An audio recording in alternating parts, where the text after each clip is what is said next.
En pleine nuit, un homme fut réveillé par 2 coups frappés à la porte. Il regarda par le judas, mais il n'y avait personne dehors. Seules les lumières du couloir s'éteignaient l'une après l'autre. Alors qu'il restait figé, une silhouette étrange apparut au bout du couloir. John, terrifié, se précipita dans sa chambre et verrouilla la porte, mais découvrit que la lumière ne s'allumait plus. Derrière lui résonnait un murmure inquiétant, lui ordonnant de partir, lui criant de fuir. Il alluma précipitamment la lampe de chevet, et tout disparut instantanément. Il s'apprêtait à reprendre son souffle, quand une sonnerie retentit brusquement, le faisant à nouveau sursauter. Heureusement, ce n'était qu'un appel vidéo de sa petite amie, mais contre toute attente. À peine la communication établie, sa petite amie entendit soudain des coups à sa porte. Au moment où elle alla vérifier, l'incident se produisit.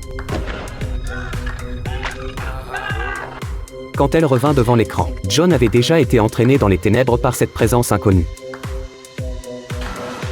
Selon la légende, dans cette vieille demeure abandonnée, une sorcière avait autrefois vénéré un démon. Depuis sa mort, le démon y était resté prisonnier. Mais dès que quelqu'un venait frapper 2 fois consécutives à la porte, les portes de l'enfer s'ouvriraient à nouveau, et le démon se réveillerait. Or, plus une légende est étrange, plus elle attire certaines personnes. Ce soir-là, John emmena sa petite amie Lucy devant la vieille demeure pour une exploration. Lucy hésita au début, mais John s'avança directement et frappa résolument à la porte. Ne constatant rien d'anormal, Lucy s'approcha lentement de la porte et frappa 2 fois. Le résultat était évident. Il ne se passa rien, mais alors que les deux s'apprêtaient à partir, Lucy ressentit soudain quelque chose. Elle leva les yeux vers la fenêtre et crut apercevoir une silhouette qui l'observait. Mais elle disparut en un clin d'œil. Elle pensa avoir eu une hallucination et n'y prêta pas attention, ignorant qu'un cauchemar venait de commencer. De retour chez elle, Lucy venait de lancer un appel vidéo avec son petit ami, quand elle entendit soudain des coups à la porte. À peine s'était-elle levée pour vérifier que son petit ami fut victime d'un incident inexplicable. Quand elle revint, il avait disparu. Alors qu'elle s'interrogeait, une ombre fantomatique passa devant ses yeux. Elle tint ainsi jusqu'au lendemain. Son petit ami restait sans nouvelles.